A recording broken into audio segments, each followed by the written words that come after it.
Okay. We got one more popping in. But if y'all want to go ahead and enable captioning, y'all should be able to do that down at the bottom. And it's really cool. It's just a little box that pops up in the corner. We found out today. So, um, but my name's Mariah Duncan. I'm currently an academic advising graduate assistant with the football team. Oh, and I'm Silent McCarthy. I'm also a graduate assistant for the football team. Yes. And so we wanted to kind of just have an open conversation kind of session about the intricacies of supporting international student athletes. They are a really unique population when it comes not only to student athletes, but just on a campus in general. So supporting them is definitely a lot different and requires a lot more thought than, say, a student athlete from the United States. About 12.5% of student athletes are international, so that is a really large population of our student athletes. And this 12.5% is more prone to depression, suicide rates, eating disorders. And so providing support that's going to help mitigate those issues is really key to helping these student athletes. So we kind of have a list of questions that we were going to run through, but this is just really supposed to be interactive. So if y'all have any thoughts, feel free to unmute and just hop in and we can see how we can best serve these students. Sound good? Sweet. So the first question, if Silent wants to go ahead and ask. If anyone wants to just pop in. So can you share some of the unique challenges faced by international student athletes when transitioning to a new country and education system? Language barriers, grammar barriers. I think sometimes just like food too, like how does different kind of foods in their home country differ from here? I think even like housing might be a bit different. And then the whole visas and tuition and all that fun stuff. Yeah, definitely. One of the research papers I was reading was talking about like the like adaptation and adjustment to different cultural barriers, which a lot were what Jordy was saying, and then also connectedness to their families, the different time zones, allowing them to communicate properly with their families back at home, being able to visit them. That's a big one for sure. Does anyone else have anything that we like didn't cover in that section? I'm just thinking about Moodle, and that's just from an LSU standpoint, but like even just like what platforms are used to deliver like content and submit assignments and like understanding the ins and outs of that. And I mean, shoot, I went from like a square mile town where I'm from to now the campus I'm on is bigger than the city I'm from. And even just navigating that was a big culture shock for me. And I wasn't even moving from one country to another. So I think all that together. And then it's like, I don't know where I'm supposed to be. I don't know when I'm supposed to be. I don't know what I'm supposed to be. All I know is I'm here. So what do I do now? Right. Also, one of the things they mentioned in the research is the ability to adjust to like the teaching in an English environment, like just the structure even, not even the language. So that's definitely a good addition too. Does anyone else have anything before we move on to the next question? I'm in my car, so sorry. No worries. We run into a lot of our international kids. They don't understand why they have to take the general education courses. And they struggle with that big time. So they almost struggle more in our gen ed courses than the major courses. Just because they want to just do their program and not have to worry about all that other stuff. So that's kind of helping them understand why they have to take those courses, and that kind of thing is a struggle sometimes. Definitely. I know in other countries, a lot of them have specialized education throughout like K-12 and then up in college, like they place them on like very specific tracks of like, you're going into STEM, you're going into this. So like, I can see where that gen ed, there's kind of a disconnect there with wanting to enroll in that for sure. Another thing too that I thought of after Rosie said like Moodle and other technology platforms, Tulane got a international student in this semester. Never once seen technology, not a computer, not a phone, like not one. So when we're like, oh, like, do you need a laptop to check out? She's like, what do you mean? So like even technology and things like that and how online platforms work. Where was that student from? Do you remember? somewhere in Africa, one of those Okay. countries. It's a golf student. Okay, because I know a lot of our student athletes come from the UK, Australia, Canada, Germany. So I feel like in those countries that isn't necessarily as big of an issue, but those other student athletes who are coming from those less represented countries, that's definitely something to keep in mind for sure. Okay. Okay, I feel like this would be a good time to segue into another question. So another question that we had wrote was, what are some strategies for creating a more inclusive and welcoming environment for international student athletes on campus? So with being aware of what those issues are, what are some ways that you all mitigate that and help support your student athletes?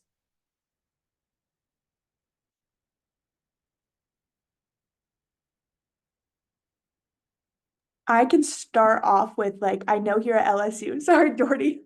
I know here at LSU, we recently just had tax people come in to help our international student athletes file their taxes. Because that is something that is a lot different for them as international students. They have a lot of different requirements and it's really complicated. So that's one thing we do here to support our student athletes. But I know Jordy, you were gonna pop in and say something. Well, just for that student I was talking about, because she hadn't come around with technology before, they had like a whole 30-minute hour session, like her and her advisor being like, here's how you can turn it on, charge it, here are the different apps and websites you can utilize. So just like having a full-on like training session on how to use technology, how it formulates. We use Canvas, so how Canvas kind of works, to find the different courses and things needed for that. Another thing that we kind of do here is we have like a simulation groups. So we'll have like all the student athletes get together and like kind of talk about where are you from, how are you feeling, just to get a bigger, broader idea and then create kind of like a community so that they know like even though they do have some reservations or they're not sure, they're open to asking those questions and getting the answers they might need. And I like that back at LSU when they have the multicultural day. So they have like food from the home countries and things like that, I think really help and bring a little taste of home, which is nice. Definitely. Does anyone else have something similar on or at their campuses? Yeah, so I'm at South Carolina and we tried implementing more multicultural foods. Like we did Canadian Thanksgiving, we did Hispanic Heritage Month. We had a week of Latin food in our cafeteria. Something that I'm going to be doing this summer is doing some training with our ISS department on campus, just so that we can have somebody in athletics who is a little bit more knowledgeable and we don't have to keep emailing them all of our questions all the time. And then I've really liked what Jordy was just saying. I hope we can start to do some of those conversations where they come in and kind of just tell us how they're feeling and everything like that.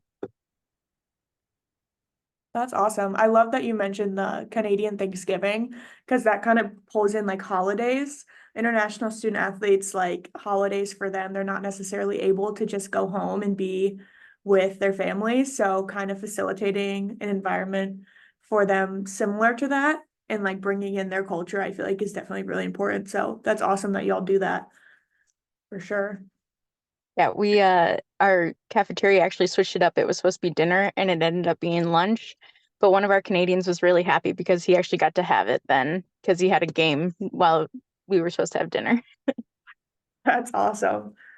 And you're like, I feel like people don't necessarily always consider like how big that could be for a student athlete who's coming from an international background. And like, he was so probably so grateful for that opportunity and even more grateful it got switched from dinner to lunch.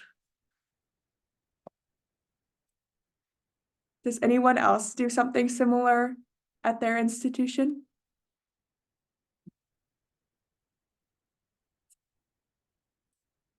All good. I like what Jordy was saying about like having the groups. Assimilation groups. I Mhm. like that too.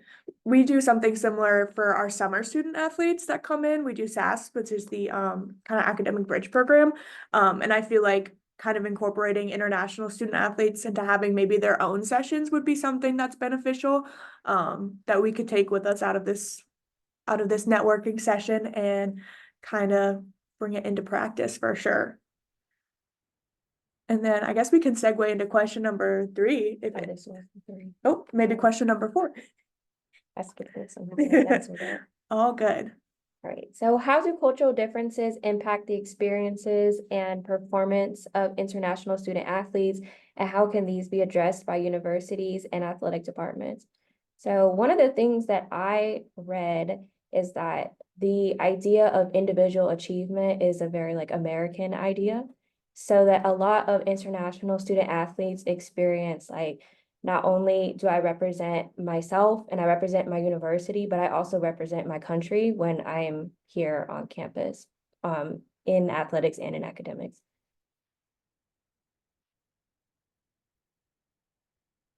Anyone want to add to that?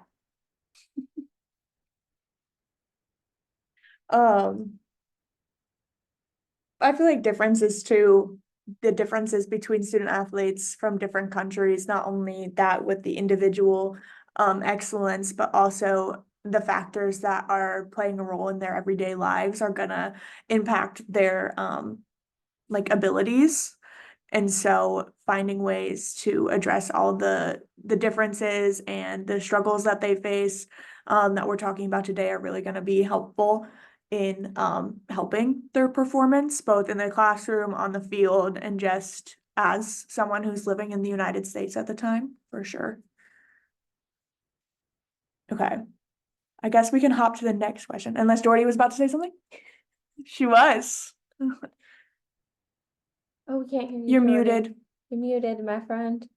Doherty, you're muted. Or is she talking to the other meeting? She might be talking to Oh, the she might Maybe. be talking to another She's meeting. double dipping. But I was thinking on that question, and I think going off of what you said about how just some of the ideologies of how they approach life can be so different from what's common in America, like collectivism versus individualism, and like very like achievement and merit focused, and trying to adapt to that new way of being delivered education, right?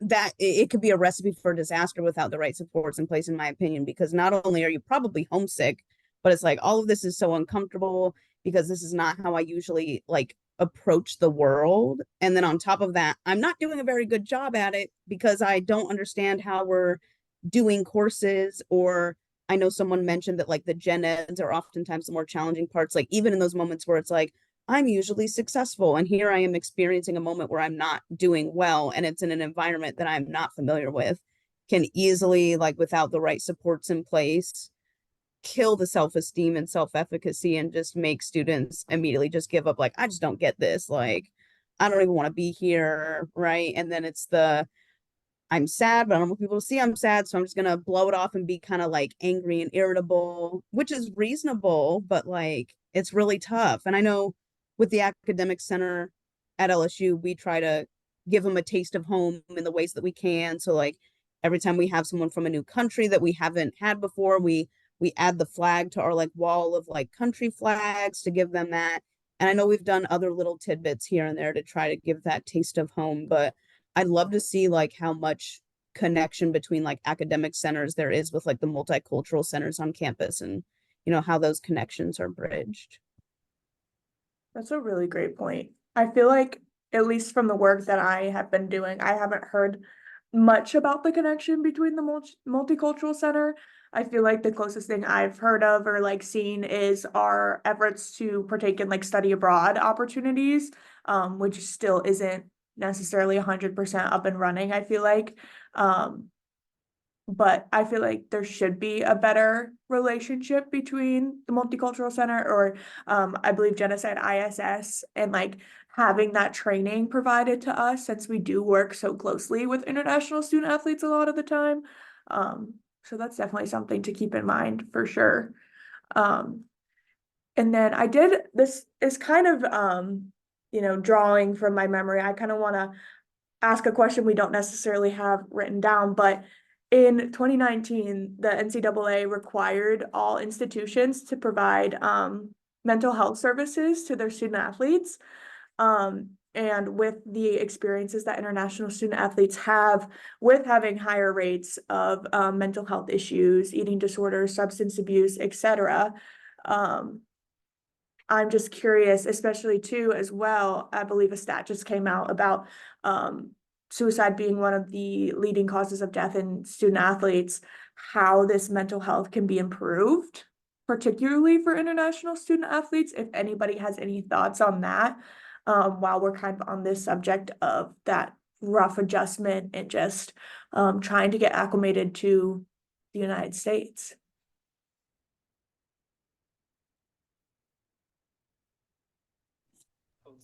Well, I just know here at Tulane, we have a behavioral health team, that if any kind of, whether it's academic, personal, athletic, whatever kind of situation it is, we always loop them in and refer to them.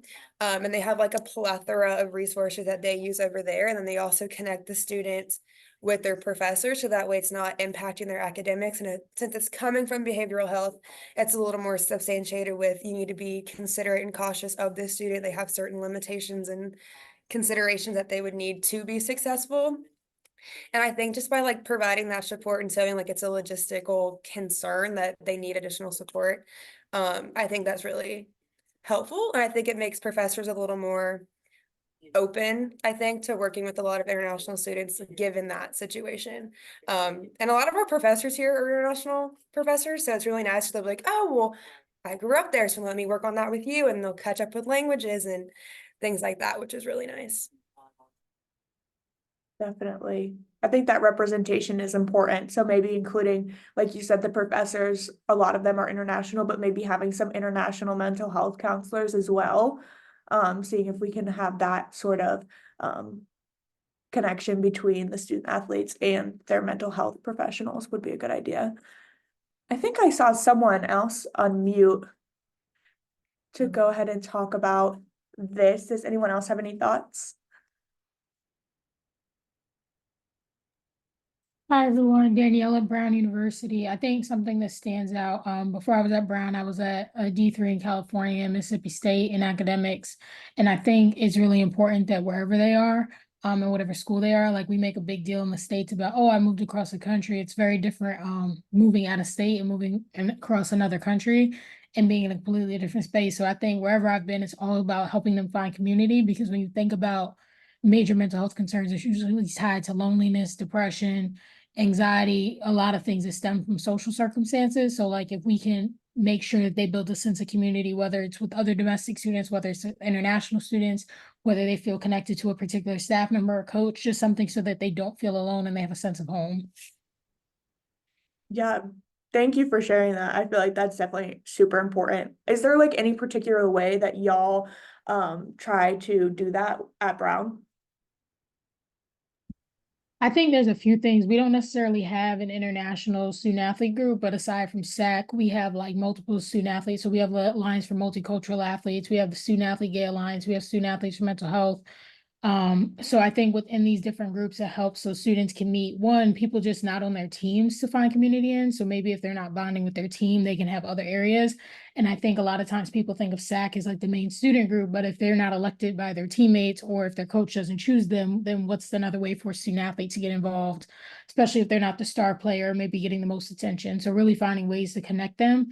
I think we do a lot of focusing on the first year experience and then the graduating senior transition, but then you kind of get the sophomores and juniors that get lost in that shuffle. So making sure that like there's other outlets for them. And for us, that just looks like those student affinity groups. And then we try to do like a lot of community engagement activities. So right now they're playing a game amongst themselves on SAC of like, I don't know, some Mission Impossible thing. Like they wanted to bring in like a dunk tank. So just trying like different fun ways for students to connect that's not just their sport. Yeah, absolutely. You have a lot of different organizations and kind of networks for that. I was like, okay, we should probably do that. We should probably do that. We definitely have a really great Tiger Life team who works closely with SAC and BSAA. But being able to expand upon that, I feel like would be really beneficial for our student athletes here at LSU. So thank you for sharing. Does anyone else do something similar or have any more insight on mental health for student athletes or international student athletes in particular? No? All right. Well, we can hop to the next question. So we kind of already answered that one. Trying to find a good one. You want to read? Okay, Okay. so how can universities help international student athletes navigate NCAA regulations and eligibility requirements? So obviously this is kind of like a built-in part of like an advisor's job for all of their student athletes, but I feel like with international student athletes, there's a lot more kind of riding on it. So what are some ways that you all kind of take that into consideration in your current roles?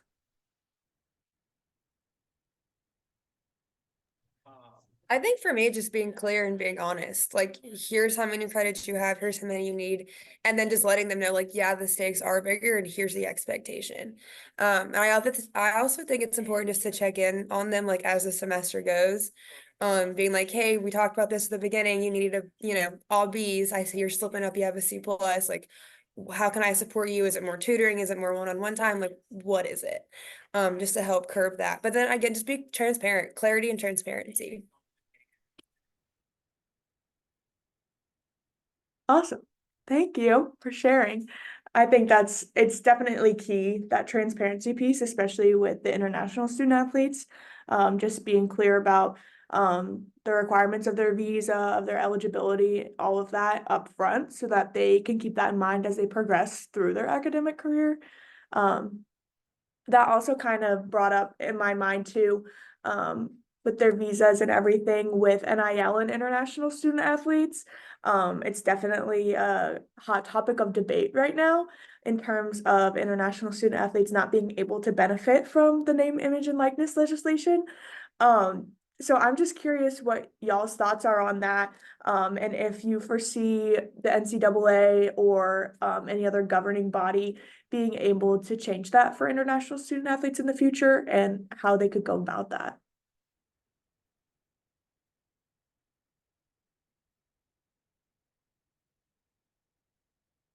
Anything? I think it's an interesting, oh, go ahead, Jordy. No, It's an interesting, like kind of thing that we set up because essentially the draw for international students is that we're the only country that does college athletics. We're the only country that does college athletics the way we do. So most countries, they make you choose your sport or your schooling. And so the draw for international students is that they can come be an athlete, but also get their degree. But then the way the NIL is gone, it's kind of turned the focus away from Olympic sports, which I think is also a deterrent for international students since football is like their big, like our big money maker, and that's not like as big internationally. So then for you to already turn it away from Olympic sports in that angle, and then also add in, well, now they can't profit off of NIL, then it goes back to like why so many people will come here to play their Olympic sport in college, but then still compete for their home country. It's almost like, do they have the same incentive or the same draw to stay? yeah, no, for sure. I wonder if this, with NIL becoming such a huge thing, if this is gonna like affect our international student athlete enrollment. Cause like I said, it is at like 12.5%, but I'm curious to see how it's gonna go over the next couple of years. See if there's a downturn in enrollments from that population. Does anyone else have any thoughts on NIL and international student athletes?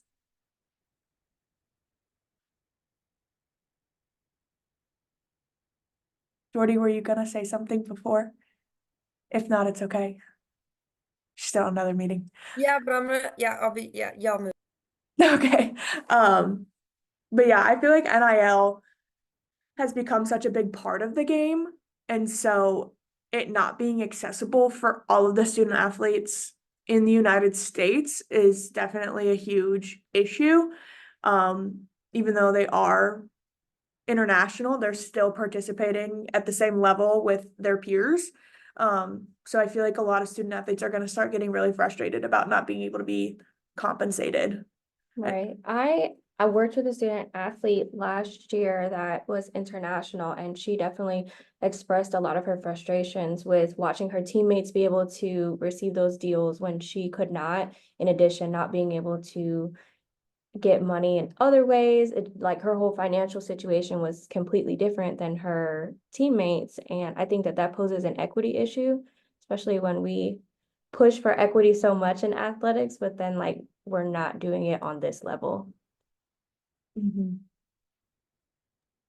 have a question. Does anybody know if I had heard that they were thinking of letting international students make like NIL deals in their home country and they can only get that money while out of country? Is that true? Or is it just something that they were thinking of? They just like when they come back to the US, they can't get any money. That's a great question. I think I might have heard rumblings about that, but I don't think I ever heard about it being like set in stone for international student athletes. Silent's gonna look it up right now, I think, just to see if we can get an answer on that. But I think that would be a good step to helping these international student athletes, in terms of NIL. But yeah, I'm not sure if that passed yet. Does anyone else know? No. Yeah, we're looking it up. Confusion remains for international student athletes via Sports Illustrated. Sure does. Also talking about the, equity issue in terms of international student athletes and NIL issues, the cost of attendance for international student athletes to come and play here in the US may also be a barrier for their participation, because not, like we know, not all sports can give out full ride scholarships to all of their student athletes. In addition to travel expenses, housing expenses if they don't have that full ride, and then not being able to capitalize off of NIL, it could be a real deal breaker for these student athletes. So are there any, do you have any suggestions or proposed solutions for the NIL debacle with international student athletes? Do you think of anything? I'm curious if there could be like a way to change the visa, like the rules of the visa, and have them be able to do that, and like what steps that would take to be able to pass. I don't have the first idea of how to deal with this for these students. Yeah, I think this is just the domino effect that we're witnessing now that like NIL has become part of the reality. I don't know how many people anticipated how many like dominoes were gonna trail behind it, but it's like as time goes, more things come up. It's like, how exactly are they gonna be compensated? This is contract. Who's allowed to have conversations with those people who they may be sponsorship like agreements with?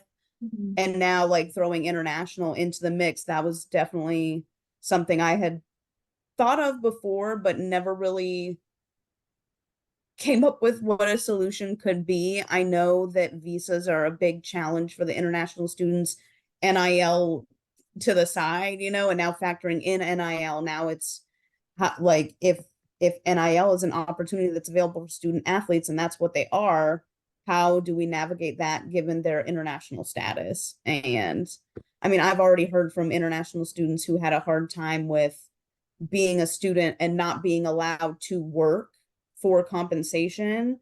And I think that's part of the challenge with NIL is it's not pay to play. You're just allowed to profit off your name, image, and likeness. And what types of liberties or restrictions are there for international students within that scope of it? I can't even begin to think about how they'd I mean, I imagine some sort of policy change would have to happen, just like how policy changes happened with NIL coming to reality anyway. I don't even know the first thing about where they'd start with it, but I think it's inevitable that there's going to be an adjustment. I think what it looks like is what's a little more hazy. Absolutely. It's all very convoluted, I feel. And I like what you said about the domino effect too, because it is just continuously falling and changing the game with the portal and just everything. Do y'all have any interesting thoughts or feelings about the portal in terms of NIL? I know it's not necessarily international student athlete related, but we hopped there.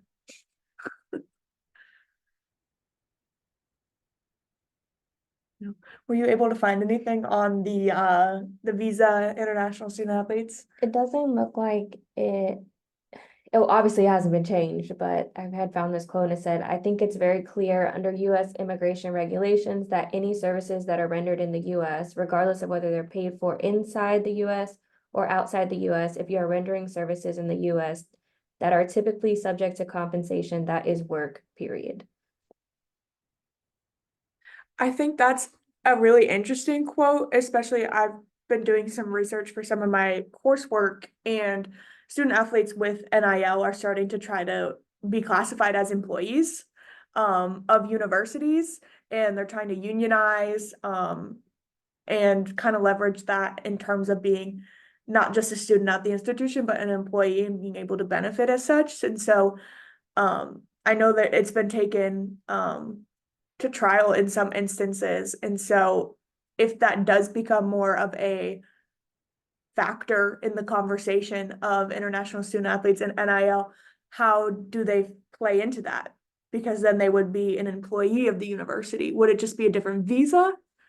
Or would it be like that's a whole nother process, I feel like. I like that you brought that up because Tulane had Book Fest March 14th to 15th, whatever weekend it was. And they actually had a panel. It was compliance, our EDI director, Title IX, and then Coach Summerall, our football coach, was up there on the panel. And they talked about that NIL and unionizing college teams and how that would impact like NIL and aid and things like that in the long run. And essentially the whole conversation was like, well, you're treating it more like a business, which we do know sports are a business, but we're not a professional team. This isn't a pro league. It's not, this is college. And so I think a lot of the benefits they're getting from NIL, like you already have your tuition paid for, you already get books, you get a meal stipend, you get housing, you get it clothes, you get food and things like that. A lot of them get a red card, you can go and swipe it on with the weeks. So I think a lot of it's just dependent upon pros and cons and do they need to be unionized? And I get like unionizing and fairness, I guess, make it fair across all sports, but if you unionize one, you got to unionize all. And then is it one union for the university or is it unions for each team? And then if it is, like, how do you navigate those issues? So I think it's a really relevant topic because I think they said it was like a basketball team from Dartmouth that Yeah. tried to unionize and how that kind of issue kind of went. So yeah, it's current topic, broad topic, continuously going on today. But I think it has a lot of concerns and problems with it in the future. So there's like a lot of kinks to work out if they would like to move it that way. But I think we're kind of moving away from having college athletics and student athletes being able to get a scholarship to get an education to having them here to play and then paying for them in kind of a sense. So I think it takes a lot of consideration to look at the whole process of if we do unionize or not. Yeah, absolutely. And that Dartmouth team isn't the first team to do that. It's just becoming more prevalent and gaining more attention.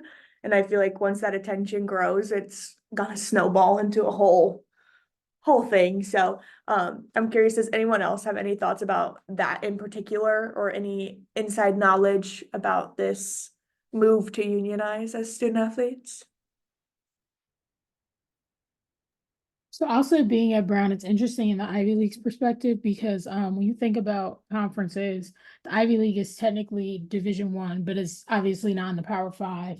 And as the conference works to get more competitive, I shouldn't say Brown, Dartmouth historically is almost always at the bottom of the conference. So when their men's basketball team came out with the lawsuit, it was actually almost laughable. One of my mentors actually works at the Olympic Committee, and she said, yeah, she was on a call with people from Dartmouth because the Olympic Committee partners with their business program, and they said that they've seen high school games get more attraction than like their Dartmouth basketball game. And so that's interesting. But then on the flip side, I've heard someone argue it like this, like if people want to unionize and be employees, and they should get treated as employees because if I don't show up to work, I get fired. If I don't do my job well, I get fired. If I don't like it, I have to find a new job. Like I don't get, no one pays for my education and gives me a salary to be unhappy and like make all these choices. And I don't think like they understand fully the benefits that come with being a student athlete. Like, yes, we have employee wellness benefits, but it's not the same as like all of the support that we pour into them. So it's like, hey, either you get paid and you get treated as an employee and you pay for your own education, or you choose the option of being a student. So That's such a good point, especially with like, if you don't come to work, like you get fired. We have our accountability policies here. But it's not the same as like, if you no call, no show at work, you're getting fired automatically. They have a lot more, I feel like, leeway than they would as an employee. So that's a really great point for sure. Does anyone else have anything on that topic before we hop to maybe one final question? No? All right. What should we wrap up with?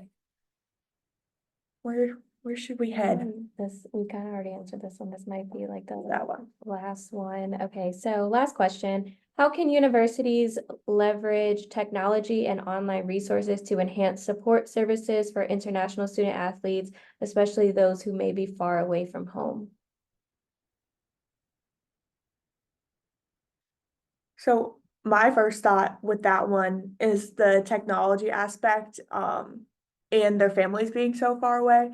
Obviously we have FaceTime, we have Zoom, we have all of that, but just from a university perspective and like what we do in student athlete support services, maybe being able to host like an international student athlete day with their families on a Zoom call or something like that. But if anyone else has any other ideas, I feel like this would be a good way to try to help best support them. To your point, I'm wondering, like, I know we often talk about like parents orientation or moving towards like educating the parents in the fall. And I think we always plan it like, hey, like, let's do noon around lunchtime.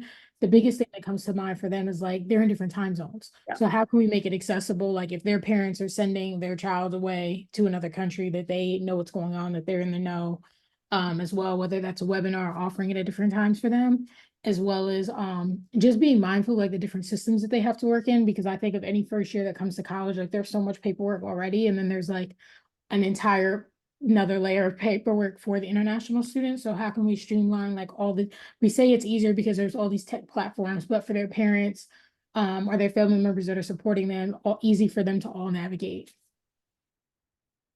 Yeah, absolutely. The time zone's a huge point. Something that came to my mind, so right now I'm taking a course, Emerging Technology and Pedagogy. And we talked about using technology for cultural competence. So something that came to mind for me with us working in advising is maybe using technology to be able to understand their culture and customs and where they come from. Like I obviously don't have the resources to hop on a plane and go somewhere, but maybe using technology to kind of understand where they're coming from, maybe see what their home looks like, what the housing looks like, the landscape. Yeah, absolutely. Being able to relate to them on that level and have that knowledge. And I think, like what was mentioned before, working with the multicultural centers is just one way that we can better ourselves as professionals. But as we wrap up, does anyone have any like final thoughts, especially on the technology aspect or just anything on supporting international student athletes? Someone said this, and I think it's easy to forget this about international students because I think there's like this myth of like, oh, if they're not on a full scholarship, they must be super rich because they're over here.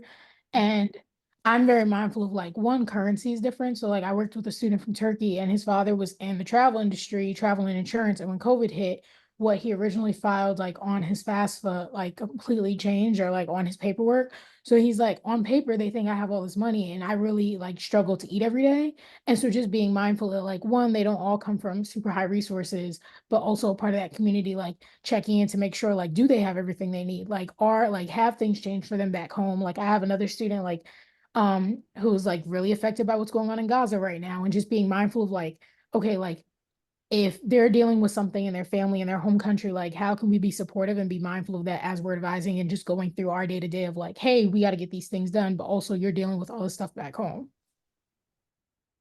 Yeah, absolutely. I mean, I think those are things that just kind of get swept under the rug in our day to day, like you mentioned, and it's international student athletes are so unique in that aspect that it's not always like we keep up with the US news a lot of the time, but like just kind of understanding that they could be having things going on at home too is definitely a big part of being able to properly support them. And I think that's something we can all pay more attention to for sure. And the financial thing. I mean, it's definitely something in the research too with financial burden, but just not maybe understanding the whole extent of it too. Is something that I hadn't thought about, because what we have on the FAFSA might not be the case. And so being able to, figure out how to best support them through all kinds of hardships, financial being one of them, is definitely a big thing for sure. Do you have anything else to add before we wrap up? No, I think that's good. Okay. Any last thoughts from anybody else? Sweet. Well, thank you all so much for joining us and kind of contributing to this conversation. I know I learned a lot from all of you and your insights, and it was definitely fun to be able to talk more about this group of students. So thank y'all. I am going to pull up the evaluation slide very quickly if I can find it. Yep. Share this. If y'all, is it sharing? Okay. I don't know what you guys are seeing, but if y'all want to go ahead and okay, sweet. If y'all want to go ahead and just scan this QR code really quickly, we can get y'all to give us some feedback because we would love to do better for the next time, and we appreciate your time. Great job. You did phenomenal. Thank you, Jordy.